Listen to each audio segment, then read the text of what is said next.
So yes, we are very appreciative, very thankful that Dr. Ortega is presenting the webinar today. Dr. Ortega is the academic lead of child and adolescent psychiatry and a clinical associate professor in the Department of Psychiatry at the University of Calgary. She completed her training as a general psychiatrist at the National Institute of Neurology and Neurosurgery in Mexico City. She then pursued a fellowship in international psychiatry at Dalhousie University in Nova Scotia. In June 2017, Dr. Ortega completed her child and adolescent psychiatry training at the University of Calgary and afterwards joined as a staff member with the Division of Child and Adolescent Psychiatry. And on that note, I hand it to you, Dr. Ortega. Thank you, Julian. I don't see myself, so please, if there's any issues, just speak out and let me know, okay? I will do. I will do. Everything is fine Excellent. from here at the moment. Well, thank you for the invitation and thank you for everyone who is here. You can see my email there. If you have any questions at the end or want to reach out, feel free to do it. Okay, well, this is not working. Hold on. Very good.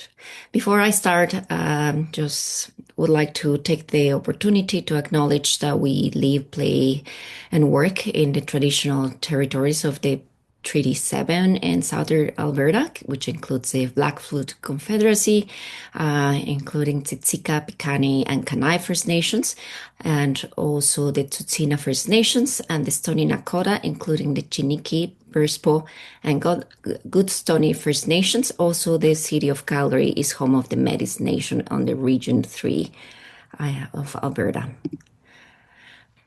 As you already mentioned, the objectives for today's presentation are to describe the epidemiology of the disease of depression and the burden of disease, to enhance competency in diagnosing and using best evidence to treat depression in adolescents.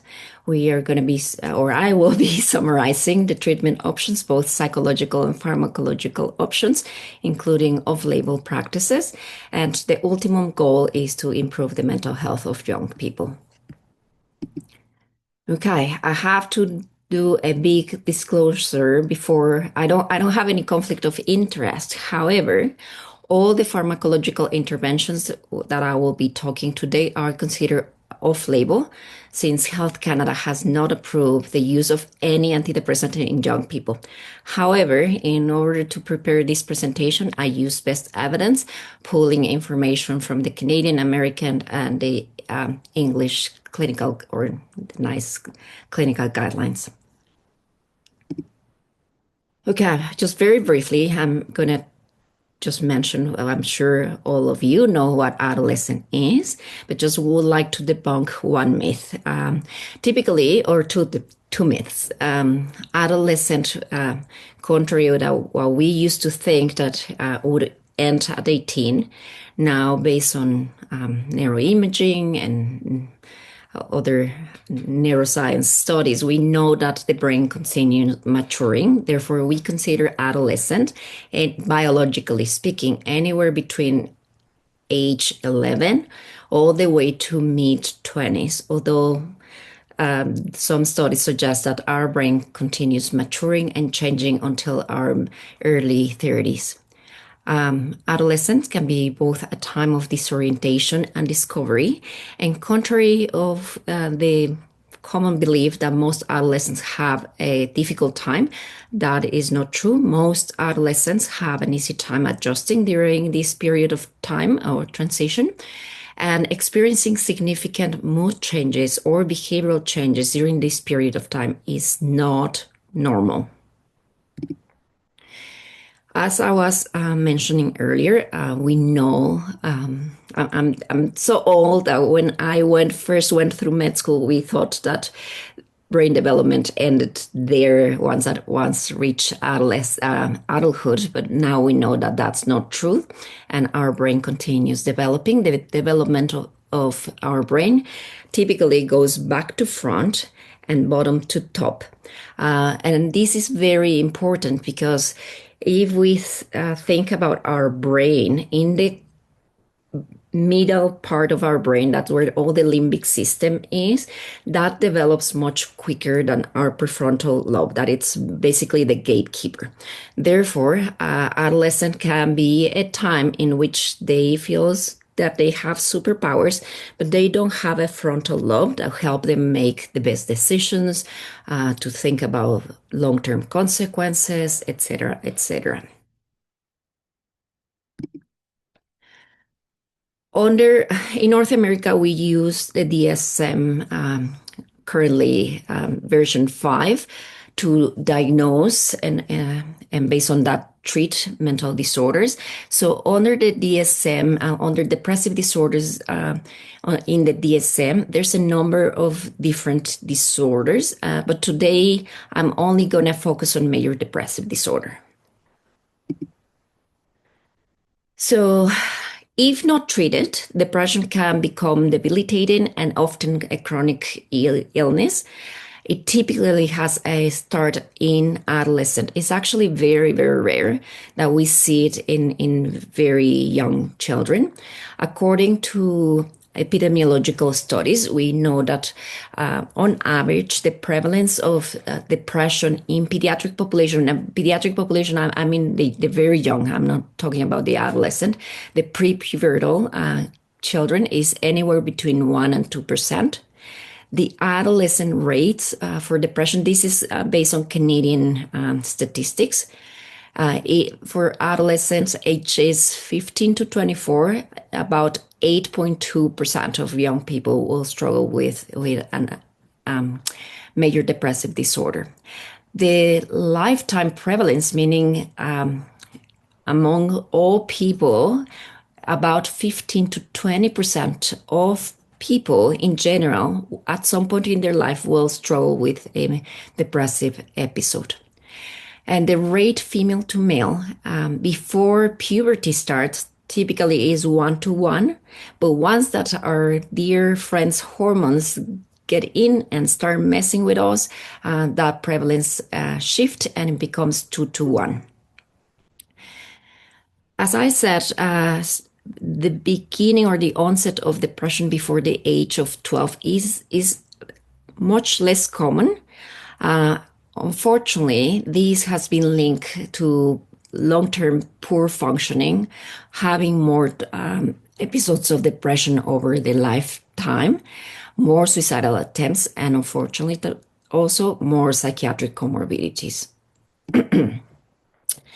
There are some risk factors that we know that make people more vulnerable to the development of a major depressive disorder. So the first one is family history. We know that people who have a first-line family member has 3 to 4 folds higher risk to develop a depressive disorder. This is even more true when we have a mother who has depression and a female daughter who has depression. This seems to be modulated by hormones. According to genetic studies, we know that about 40% of the risk for depression is mediated by genes. 60%, which is the majority, is mediated by environmental factors. If we think about our genes, we know that when we're born, we have half of our genes came from mom, half of our genes came from dad. And in the olden times, we used to think that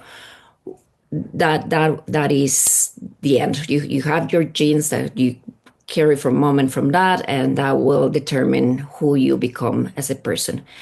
Now we know that there's a phenomenon called epigenetics.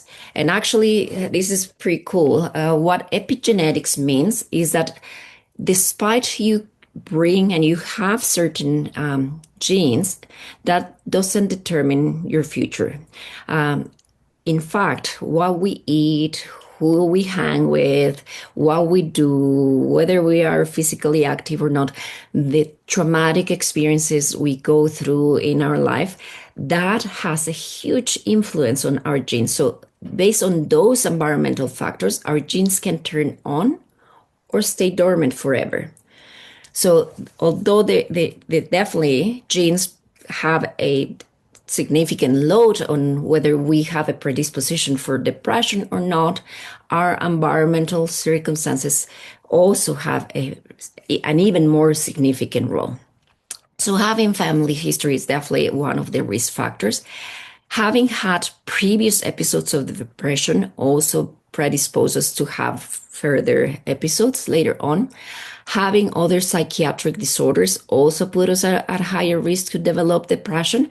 The most frequent ones that we see comorbidly is anxiety and ADHD. Also, a lot of people who youth who have a conduct disorder will develop or has a active depressive disorder.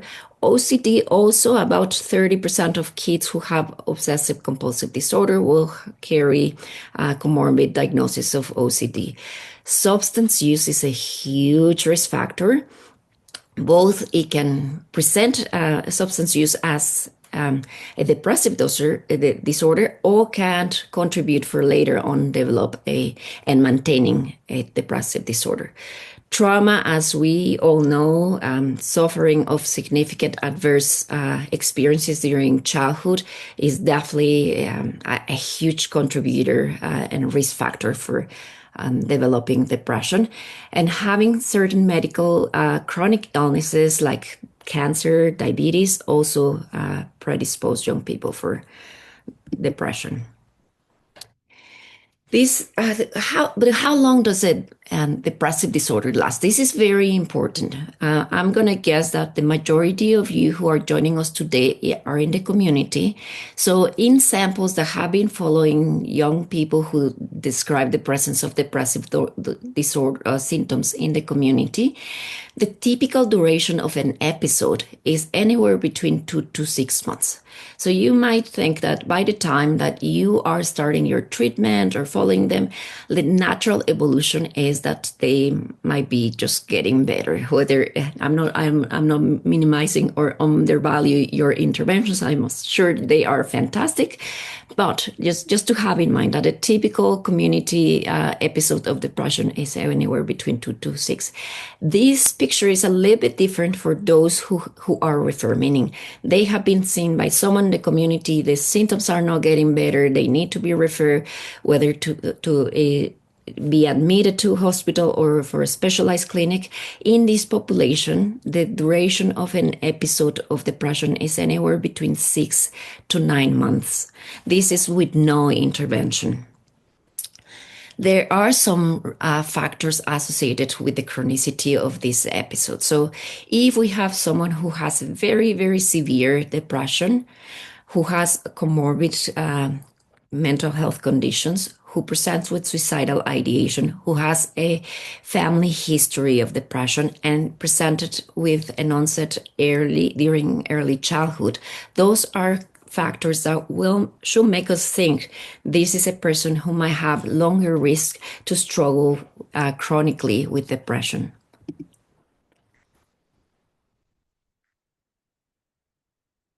You might imagine that having depression during your prime youth years has implications in your family. How do you interact with your family members? Implications in how well you do in school, whether you can keep a job or what kind of job you can keep. A lot of influence on who are you hanging with and whether you engage in substance use. And obviously, suicide. I will talk about suicide separately later. We know that people who suffer of depression in the long run, like meaning over the lifetime, they are at higher risk to later on develop some cardiovascular diseases, including high blood pressure, heart attacks. They also are at risk of developing other chronic illnesses like diabetes. This seems to be mediated by peripheral inflammation. We don't fully understand how that works, but that's the theory behind. People who struggle with one major depressive disorder has a risk 20 to 60% will have another episode of depression within the next year or two after the remission of the symptoms. And unfortunately, 70 to 75% of people who struggle with depression will have another burst of depression within 5 years. So, meaning there is quite a burden of disease. That's why I think it's particularly important to give people, young people particularly, the skills to deal in the long run with depressive symptoms. Okay, so as earlier I was I was talking about how we diagnose in North America with the DSM. So, in order to do a diagnosis of major depressive disorder or episode if it's one, disorder if it has been more than one episodes, we need the presence of 5 out of the 9 symptoms of depression. The symptoms need to be present for a minimum of period of 2 weeks, and they need to be present most of the day for most part of the day. Most days for most part of the day. So the first one is obviously to have a depressed mood. Although that is true for adults, this is not so true for adolescents. Adolescents and children tend to have more an irritable mood rather than describing sadness. They need to describe the presence of lack of pleasure in activities. This is a phenomenon called anhedonia. Like, even though I used to love my soccer or practicing volleyball or hanging with my friends, nowadays doing these activities do not really generate any sense of pleasure. Also, changes in weight, whether it's more typically we see lower weight, but also in pediatric population we tend to see more weight gain because people eat a lot. Insomnia or hypersomnia, I put it on bold because teenagers tend to struggle more with hypersomnia rather than insomnia when they are going through depression. Psychomotor agitation or retardation, tend to see this symptom more in the elderly, describing feelings of fatigue or having low energy. As I said, most days, most part of the day, feelings of worthlessness or having inappropriate guilty, feeling like they are responsible for all the negative things that are happening in their life. They have a harder time concentrating, therefore a harder time of making decisions and completing schoolwork. And they also tend to have the presence of thoughts of death, whether these are passive, just wishing I could go to bed and never wake up, or having more active suicidal ideation, whether they have a plan or not. We classify it in mild, moderate, or severe, depending on the number of symptoms that are identified. But making a diagnosis in young people is not that simple because there are some confounding factors. For example, it's very well known that when kids enter puberty, adolescent, they become more spicy and they tend to have more rebellion and more attitude. So these sometimes can be seen as depressive symptoms. Also, the presentation between having gone through a difficult situation and having an action and reacting to it and having an actual depressive organic disorder can look very similar, even though there are two different entities. The severity in pediatric population might not be a very good indicator in young people because they tend to be more reactive. Their mood, if you remember that frontal lobe is not fully developed, they have a much harder time regulating their mood. Therefore, severity might not be the best indicator to say, yes, this kid is depressed, or no, this kid is not depressed. There are obviously some developmental aspects that we need to consider when we are thinking about this picture of depression. So, in a nutshell, just when you want to think about what is the difference between the presentation of depression in an adult versus in a young person, just remember that pediatric population tend to have a more irritable mood rather than sad. They tend to struggle more with hypersomnia, meaning they just want to sleep all day. No matter how many hours they're sleeping, they still feeling very tired. They show much less changes in appetite and weight than adults, and their symptoms can be more reactive to the environment. And this is also important because sometimes when you are meeting with the patient and then their parents, the parents will say, I think my kid is just, oh, this is behavioral because my kid, as soon as they leave and go with their friends, they seem fine.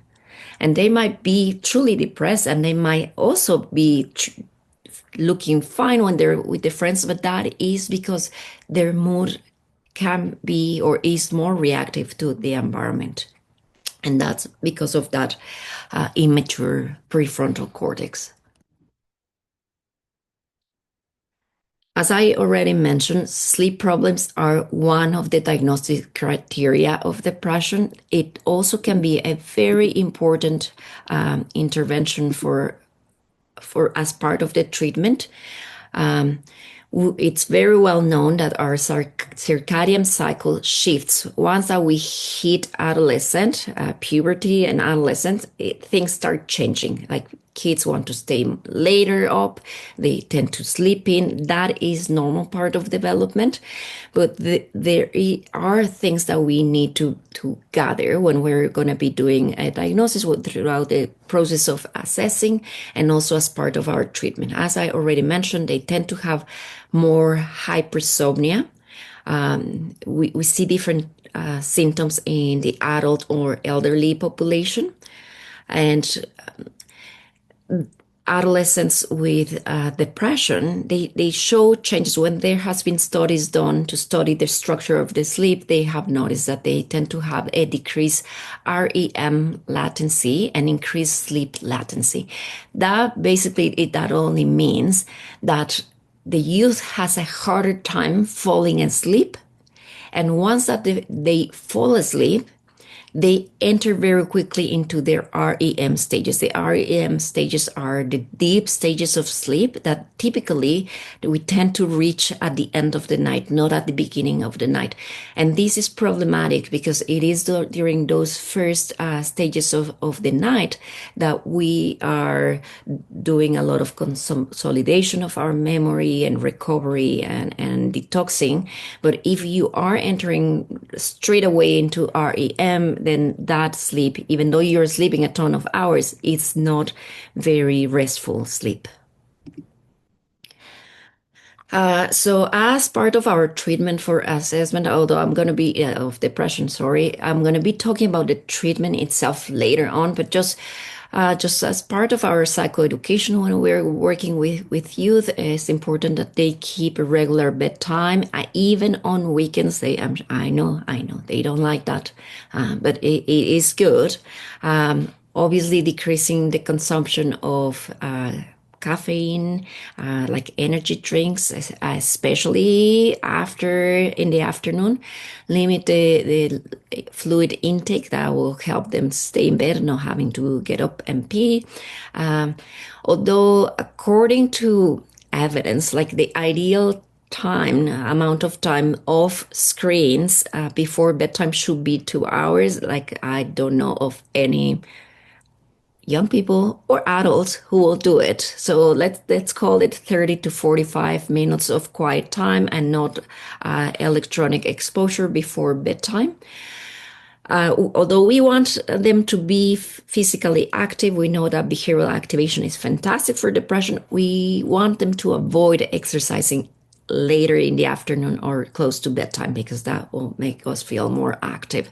No TV and no cell phones during nighttime. Good luck with that one.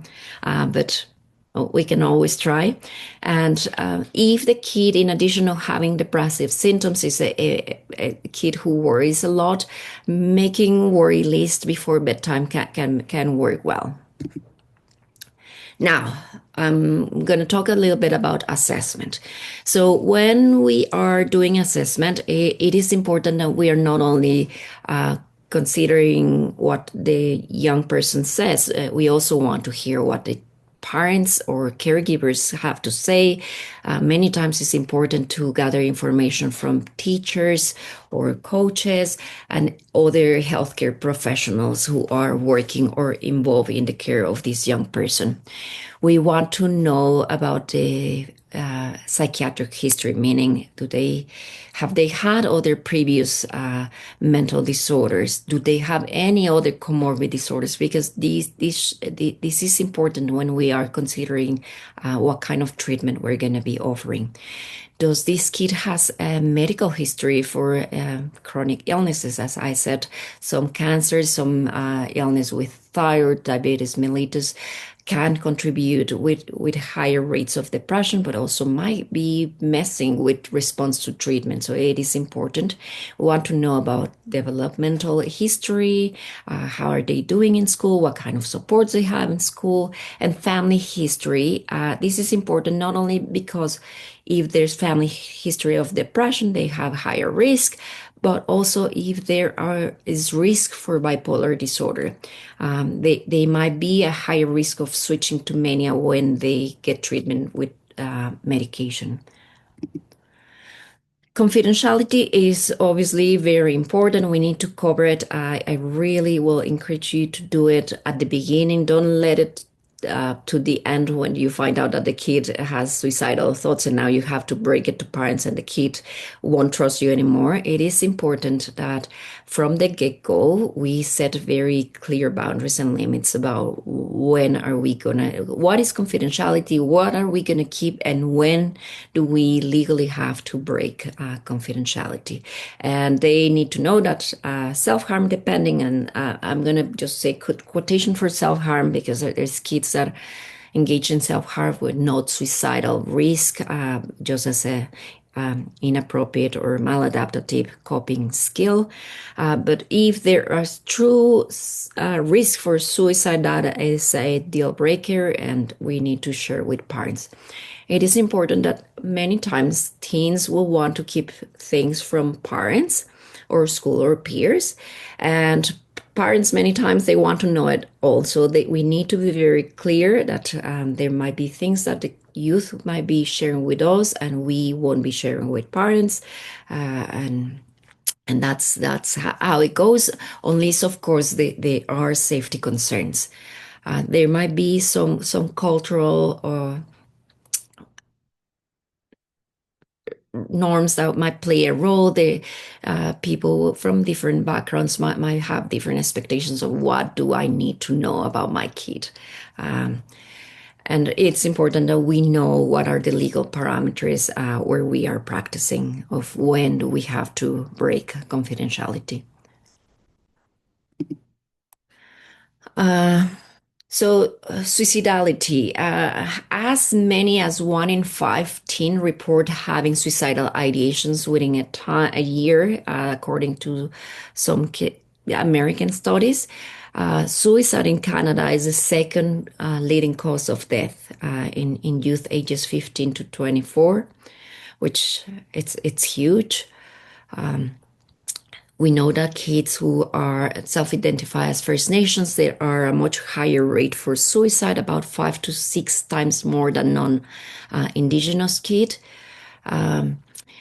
Girls tend to attempt more, but boys tend to complete more, and that has to do with the lethality of means. It is important that we assess suicide risk at the beginning, but also don't forget to assess throughout the treatment period. We can be done in a gentle way. In the olden times, people used to have this idea that if we are asking about suicide, we are putting ideas in people. We know that that is not true. And in fact, asking about suicide and asking about safety concerns save lives. We need to know if there's family history of completion of suicide. We want to hear about from parents and youth about self-harming behaviors, but and we also want to know about the presence of suicidal ideation, whether there is a plan and whether there are access to means, and we need to act accordingly. Substance use is another of those tricky things that fall under confidentiality. If there's a little bit of exploratory use, I do not need to disclose to parents. But if the use of substances is problematic, I think it's contributing with symptoms. Definitely, it's another break dealer and not dealer. We need to share with parents. So it is normal. We know that adolescence is a time when they are going to start experimenting with stuff like including alcohol and other drugs. It is important that we're screening for substances. How much, what are they using? How much are they using? How is the use interfering with their day-to-day life? Are they is the substance having an impact in their mood or behavioral changes? Um, the use of certain substances, including alcohol use, cannabis, can resemble a lot of the depressive symptoms. It's very well described that chronic users of cannabis, now that it's a big problem since it's legal and we can buy it in every corner. Using chronically cannabis can give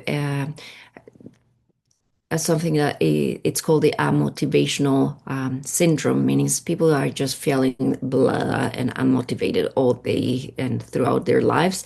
So that's something that we need to look in young people when we are assessing.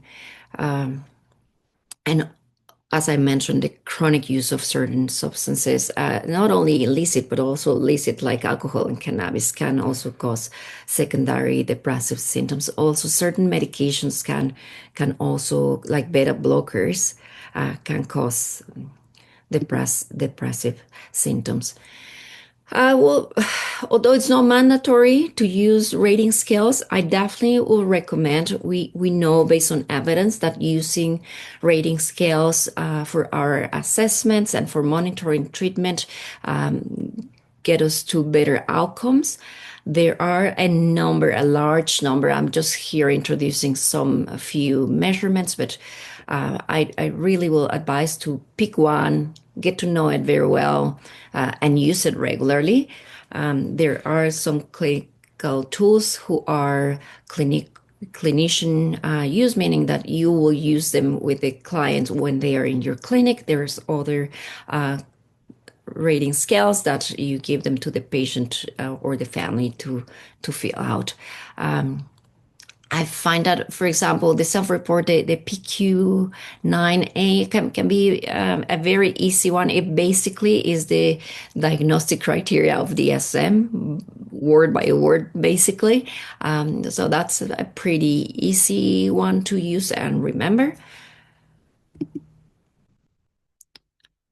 Something that it's important to know between the adolescent or youth reports and clinician and parents regarding rating scales is that adolescents tend to report more symptoms of depression than what a clinician tend to see during the interview.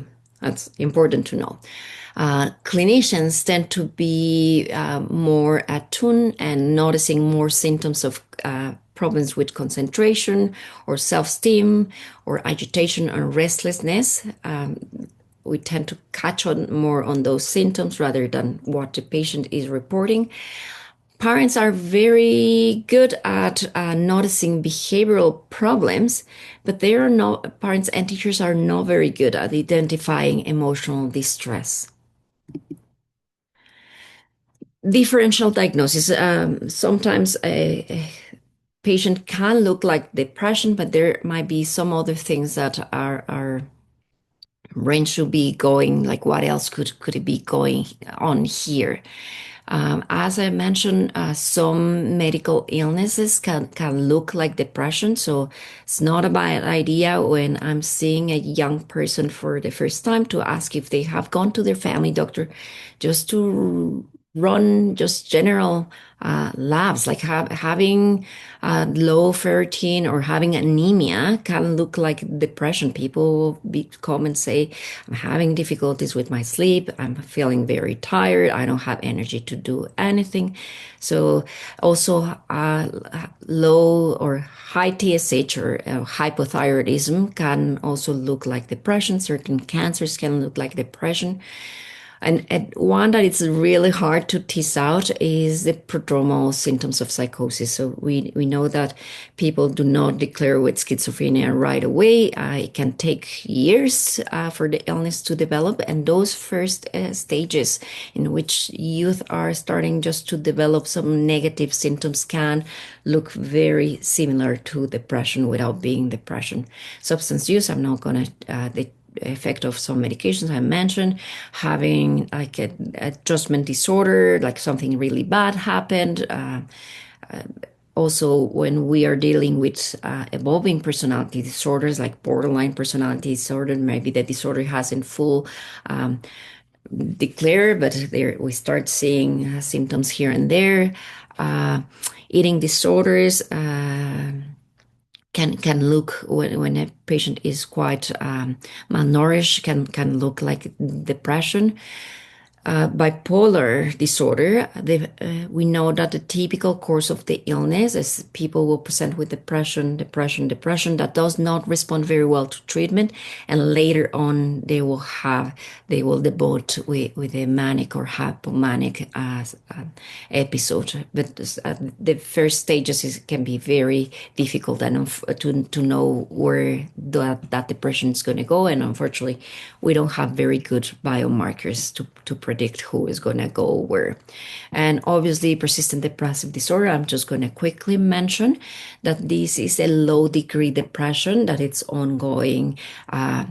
In the adult population, in order to do a diagnosis of persistent depressive disorder, symptoms need to be present for at least 2 years. In the young population, symptoms need to be present for 1 year. And the difference is this one does not affect so significantly our functioning or the function. And I'm going to move. Oh God, we only have 20 minutes and I want to save time for questions. Going to go through treatment. There's different phases, the acute continuation and maintenance treatments for depression. We consider response when 50% of the symptoms have discontinued or have gone. So if we have a case of mild depression, we might only need supportive clinical care to reduce symptoms. If you remember when I mentioned that many of those episodes we see in the community have a duration of about 2 months. So sometimes just having a little bit of supportive care and non-specific intervention might be enough. If it's moderate depression, ideally we need to go with psychotherapy, evidence-based psychotherapy. I'm going to talk more in detail about them. That should be our first line of treatment. We also can introduce pharmacotherapy, different guidelines and different parts of the world.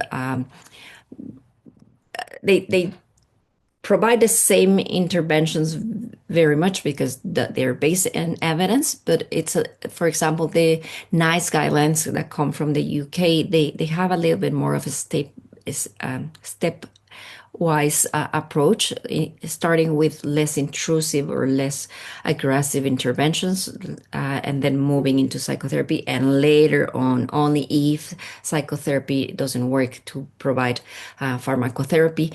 The North American guidelines tend to be a little bit more aggressive, to go with equally, you can offer psychotherapy or pharmacotherapy. And obviously, if it's a severe depression, pharmacotherapy should be considered first line. Okay, very quickly, non-pharmacological interventions include the non-specific intervention and psychological treatments. For a non-specific intervention, they do have evidence base. There are evidence base. They are part of our Canadian guidelines of mood disorders, the CANMAT.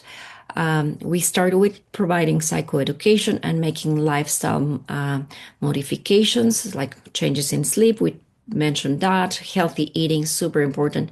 I don't know of many teenagers who are eating very healthy, but we should promote healthy eating, being physically active, good behavioral activation, and avoid drugs. Another one that it's not mentioned, but I think it's very important, is to promote positive social interaction. We know that during adolescence, that the sense of belonging, having your people is so important.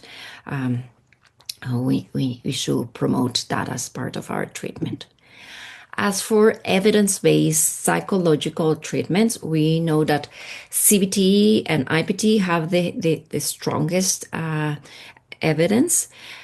Family therapy, it also has evidence, but particularly for youth where family dynamics are problematic. And I put ACT here on italic. It just because it's much newer, therefore it's not yet in guidelines. But I suspect that in the future we're going to see ACT being integrated in clinical guidelines. Okay, so I did I don't know if you guys can see, hopefully you can. I just did a quick summary of the evidence of psychological intervention. So we know that for CBT is definitely considered a strong recommendation that is based on the available evidence.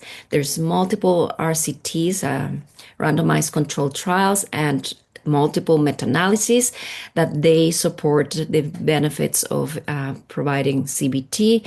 The effect of CBT is mild to moderate, so it's not a panacea, but it works. Typically, CBT is offered in 10 to 20 sessions. The evidence of providing CBT in person versus internet base seems to be very similar. The evidence that exists is quite consistent. It reduces depressive symptoms. And it's the effect is actually very similar to what you can get only by providing pharmacotherapy, especially for the moderate cases. IPT, I really like IPT. Unfortunately, there's not a ton of people out there who does IPT. IPT, the recommendation is moderate, and that is because there's a much less studies or RCTs out there that have used this approach. But according to randomized controlled trials, the efficacy for IPT is very similar or comparable to the one from CBT. Typically is anywhere between 12 to 16 sessions, although sometimes it can be more, and it has demonstrated to help reduce symptoms, particularly when the young person has a lot of interpersonal difficulties.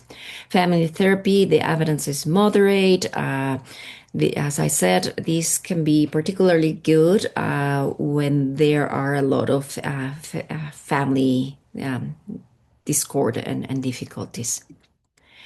Okay, very briefly, just a refresher. CBT, the theory behind is that our behaviors, thoughts, and emotions are interconnected, and we can't focus on each of them individually and make modifications and therefore change course of action. I'm going to skip it. I was planning to go more in detail, but otherwise I won't have time. I'm happy to share my slides later on. I think the recording will be up there later. IPTs, most of you, I'm sure you do CBT, I'm going to just mention IPT.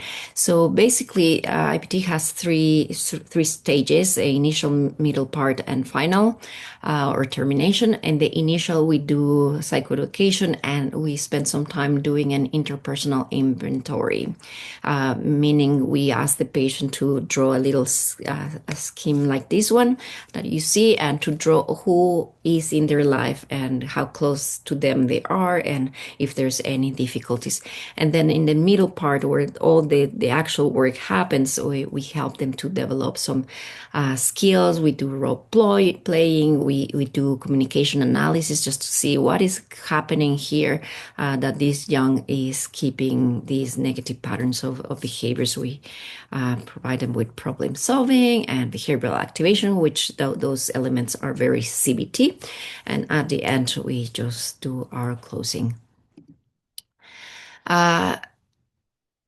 ACT, or acceptance and commitment therapy, it's showing a lot of promise. As I said, it's not yet on the guidelines, but it's showing like medium-sized effect, reducing symptoms, and in there's very few and very little head-to-head randomized controlled trials comparing it with a CBT, but it seems to be very similar to the reduction of symptoms. ACT focuses on 6 core processes. It integrates, I like ACT because it integrates some elements of CBT, but also some elements of DBT. So there's some mindfulness and cognitive diffusion that are, and acceptance, the radical acceptance that I think they can be quite useful for a lot of youth. Recently, I believe it was in May. Yeah, it was in May. Dr. Yu and his colleagues, they published a meta-analysis on the effect of ACT, and it seems to be, as effective as CBT. Pharmacotherapy, I didn't see a lot of physicians here. I'm just going to quickly go over. So SSRIs are much better than any other medication. They have much stronger evidence. Out of all SSRIs, there's 4 SSRIs that have proved to have some evidence in the treatment of depression, but out of the 4 of them, fluoxetine is the one that has the strongest evidence. I summarize here the evidence. So fluoxetine has the strongest evidence. The dosing is anywhere between 10 to 60 milligrams.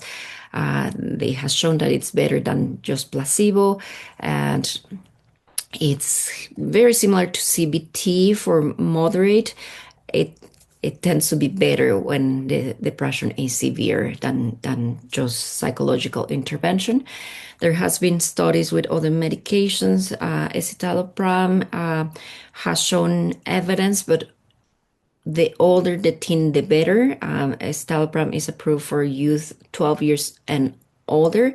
And according to the studies, the older the kid, the closer to adulthood it is, the more effective seems to be escitalopram.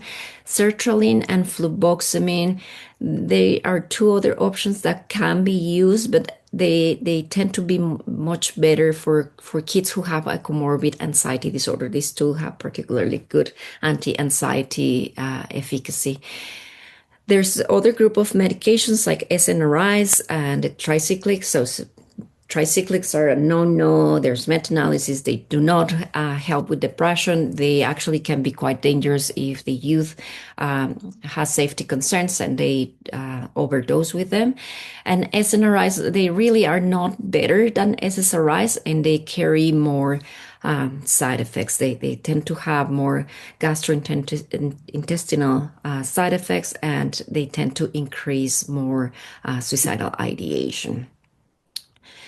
So, in a nutshell, a combination of treatment for moderate and severe depression seems to be the best intervention. So, combining CBT and fluoxetine has the strongest evidence. It is superior than giving both intervention, or not both, but giving the interventions by itself. A lot of our recommendations for treatment pharmacological are based on two big American studies. The first one was the TAT, so treatment for adolescent with depression, published in 2007, so pretty old, and Tordia treatment for SSRI resistant depression, published in 2008. Again, super old, but they're still valid. We still use them. So in the first one, they had four arms of participants, one that only received fluoxetine, one arm that only received CBT, one arm that received both fluoxetine and CBT, and one arm where it was just placebo. According to TATS, they found that when provided combined therapy, the improve was much better and was much faster than when they were given alone. And the Tordias, it was for kids who have already tried an SRI and they didn't respond very well. So they had the option to switch to another SRI or change category of treatment for an SNRI.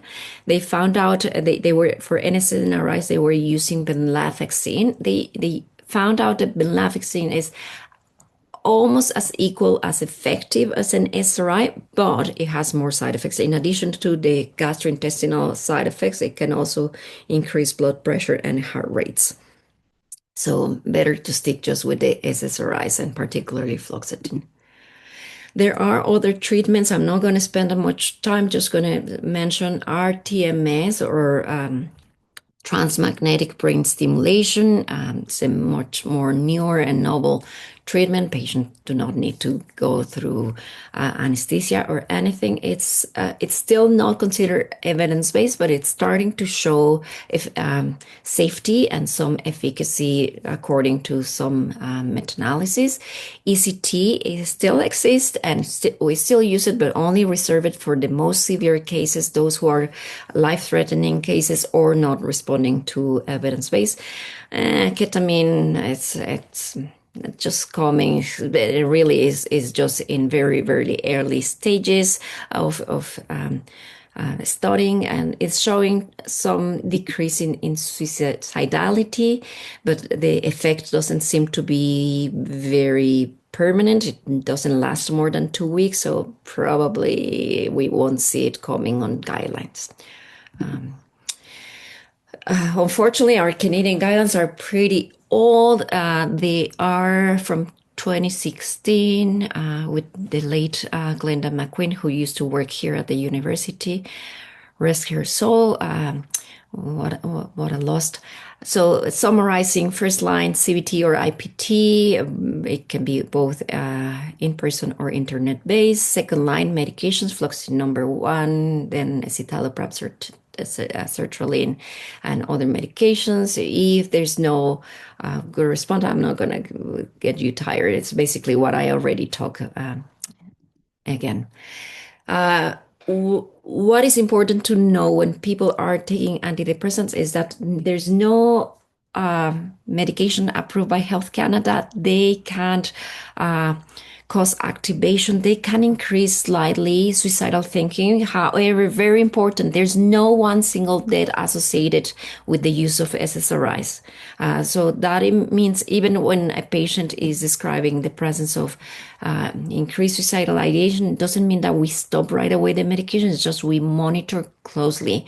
Those increased suicidal ideation tend to go over time. They don't last very long.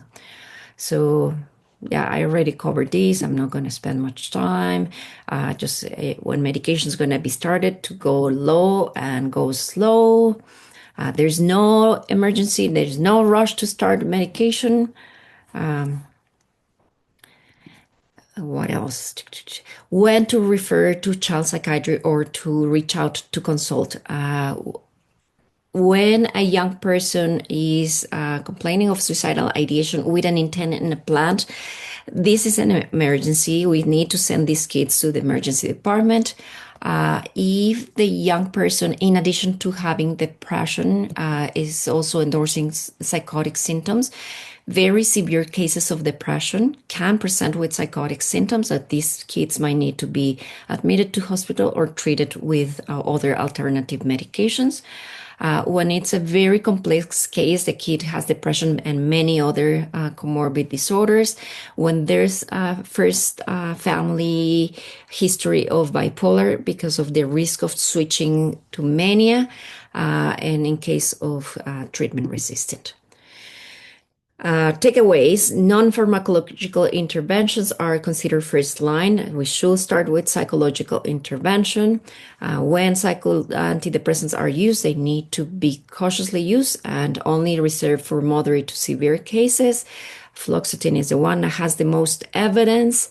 And overall, they have a small to moderate effect. And young population, we need to use that. They are highly susceptible. They have a high placebo response. So let's bank on that. Oh, sorry, this is a little bit blurry. So if they need referral to a more specialized clinic, they can self-refer. You can refer through Access Mental Health. If a need is in a crisis, they need to be seen the same day. They can be referred to the Summit. They have walk-in clinic. I believe they close at 10 p.m., but throughout the day is open. And obviously, if there's significant safety concerns, send them to the emergency department at Children's.